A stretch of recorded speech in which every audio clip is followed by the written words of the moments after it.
तो स्वागत है आप सब लोगों का हमारे इस यूट्यूब चैनल में। मेरा नाम है रोहित लकस और आज जानेंगे संजीव भसीन जी के ऊपर एक्चुअली चल क्या रहा है। ये जो सेबी की जांच है वो क्या है एक्चुअली, और जो बीमारी की भी न्यूज़ यहाँ पे बाहर आ रही थी कि वो बीमार है, इस वजह से वो नहीं आ रहे टेलीविज़न पे, रिकमेंड नहीं कर रहे लोगों को शेयर। तो जानेंगे इस वीडियो में, तो इस वीडियो को आप एंड तक ज़रूर देखना।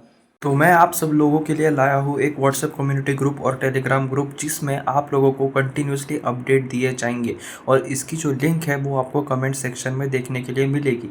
अगर मैं बात करूँ इसमें हम किस बारे में बात करेंगे, तो डिविडेंड स्टॉक, जो डिविडेंड रिलेटेड जो न्यूज़ आती है, अपडेट्स आते हैं, उसके बारे में मैं आपको वहाँ पे इन्फॉर्मेशन दूंगा। बोनस स्प्लिट, किसी शेयर में स्प्लिट होगा, बोनस होगा, उससे रिलेटेड अगर कुछ अपडेट्स आते हैं, कौन सा शेयर है, उसकी फंडामेंटल एनालिसिस वगैरह सब कुछ वहाँ पे आपको प्रोवाइड करूँगा। और देखा जाए तो जो Q4 की जो पीडीएफ्स आती है, जो कंपनीज एनएससी बीएससी पे जो अपलोड करती है, एक्सचेंज को जो देती है, उसकी भी कंप्लीट पीडीएफ आप देख सकते हो। 20 to 25 पेजेस की जो पीडीएफ है वो भी आपको इस ग्रुप में मिलेगी और ऐसे कुछ अपडेट्स आपको देखने के लिए मिलेंगे। लाइक जो भी न्यूज़ आई, जो मैं कवर नहीं कर पाया एक दिन में एक वीडियो में, क्योंकि एक दिन में इतने सारे वीडियोस बनाना पॉसिबल नहीं हो पाते, तो जो बच जाती है न्यूज़ेस वो मैं इस तरह आपको टेलीग्राम ग्रुप और व्हाट्सएप कम्युनिटी पे शेयर कर देता हूँ। तो प्लीज़ ज्वाइन ज़रूर करना, लिंक जो है वो कमेंट सेक्शन में मिल जाएगी। आईआईएफएल सिक्योरिटीज़ के शेयर में लगभग 7% की गिरावट हमें देखने के लिए मिली। इसके पीछे सबसे बड़ी वजह जो है वो संजीव भसीन जी की सेबी इंक्वायरी है।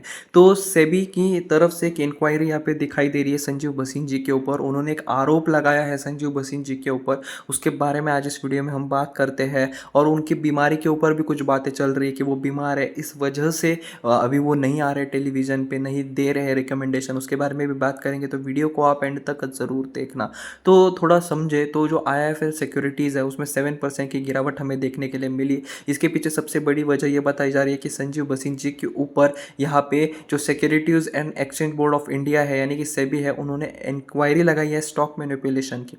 यानी उन्होंने एक कंपनी है, उसके बारे में उन्होंने यहाँ पे बताया नहीं, पर एक कंपनी है उसको उन्होंने पहले से ही यहाँ पे रिकमेंड कर दिए थे शेयर्स। और जब उनको रिकमेंड किए, उन्होंने बाय किए, तो उसके बाद हम जैसे रिटेल इन्वेस्टर्स को उन्होंने एज ए न्यूज़ चैनल के थ्रू उन्होंने फिर हमें वो रिकमेंड किए। और जब हम लोगों ने, जब हम रिटेल इन्वेस्टर्स ने उस शेयर को खरीदा, जब शेयर की प्राइस जो है वो बढ़ी, तो उसके बाद जो वो कंपनी थी, जो प्राइवेट कंपनी, जो छोटी कंपनी थी, उन्होंने अपना प्रॉफिट बुक करके वहां से निकल गए। और ये आरोप यहाँ पे सेबी ने लगाया है। इसे हम कहते हैं पंप एंड डंप, जो स्कीम स्कैम जो भी हम इसे कहे, तो ये आरोप उन पे लगा है कि उन्होंने पहले से एक प्राइवेट कंपनी को रिकमेंड कर दिए थे शेयर्स, उसके बाद रिटेल इन्वेस्टर्स को किया, फिर उन्होंने खरीदा, और जब शेयर की प्राइस बढ़ गई अच्छे खासे, उनके प्रॉफिट जो है उन्होंने वो बुक कर दिया, और उस वजह से जो है उन पे ये आरोप लगा है। तो संजीव भसीन जी जो है वो बहुत सारे, मतलब देखा जाए तो बहुत बड़ा चेहरा है वो, और अलग अलग बिजनेस चैनल्स पे, बिजनेस न्यूज़ चैनल्स पे वो आते हैं, डिजिटल मीडिया प्लेटफॉर्म्स पे आते हैं, वहाँ पे वो डिस्कस करते हैं ट्रेडिंग आइडियाज़ को कि किस शेयर में आपको खरीदना चाहिए, किस शेयर को बेचना चाहिए।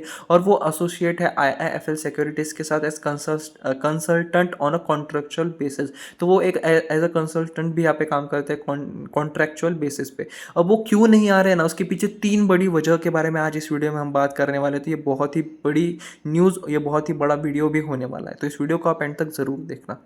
Mr. Bhasin informed us about SEBI's inquiry about the details of the same was not disclosed to us. Hence, we will not able to comment. Please note that he was not a member of board of directors of IIFL Securities. यानी इनका मानना है कि वो board of directors के, देखा जाए तो मेंबर नहीं थे IIFL Securities के, और any other group companies और affiliates added the comment in its statement. तो IIFL से रिलेटेड जितनी भी कंपनीज है उसके किसी भी बोर्ड ऑफ डायरेक्टर्स में वो नहीं है, वो मेंबर नहीं है।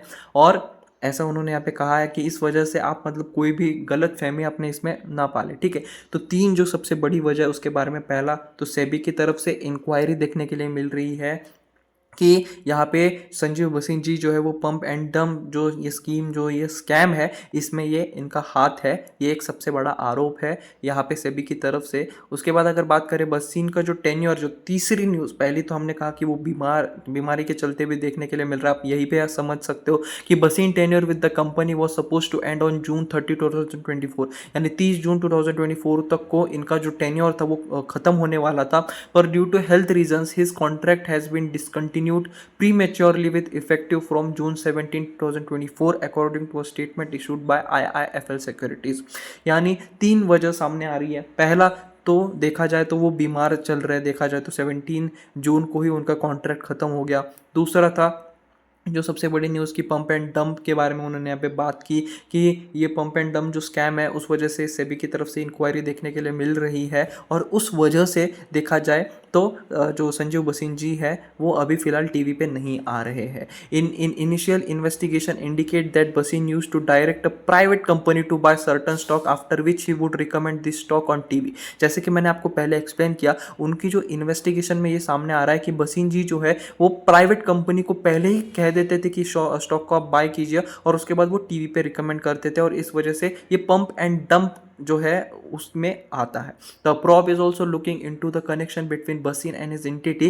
The action being probe by SEBI are referred to in the market as a pump and dump scheme. तो जो तीन वजह देखी जाए तो तीन इंपॉर्टेंट चीज़ें आपको याद रखनी है यहाँ पे। पहली बात तो उन्होंने किसी प्राइवेट कंपनी को यहाँ पे सजेस्ट किया शेयर, और उसके बाद टीवी पे सजेस्ट किया, ये एक बहुत बड़ा रीज़न। दूसरी तो सेबी इंक्वायरी चल रही है, और तीसरे बारे में बात करें तो उनका सब कहना है कि वो बीमार भी यहाँ पे चल रहे हैं, तो इस वजह से भी अभी वो फिलहाल टीवी पे दिखाई नहीं दे रहे। और वैसे भी उनका 30 जून को जो है वो कॉन्ट्रैक्ट जो है आईएफएल का वो ख़त्म होने ही वाला था, और वो पहले ही देखा जाए तो उन्होंने 17 जून को ही वो प्री मैच, और हम कहते हैं कि जो डील है वो उसे उन्होंने जो कॉन्ट्रैक्ट है उसे वो पूरा कर लिया है। तो उस वजह से देखा जाए तो ये 3-4 बड़े वजह हमें दिखाई दे रहे हैं कि अभी तक वो टीवी पे दिखाई नहीं दे रहे, कोई रिकमेंडेशन उनकी तरफ से नहीं आ रही है। अभी हाल ही में देखा जाए तो हमें ये भी देखने के लिए मिलने वाला है, बजट भी वापस से देखने के लिए मिलने वाला है। काफ़ी लोग इंतजार कर रहे हैं संजीव बसिन जी का, पर अभी तक यहाँ पे उनका कोई अपडेट दिखाई नहीं दे रहा है। तो आज के हमारे स्टूडियो में सिर्फ इतना ही था।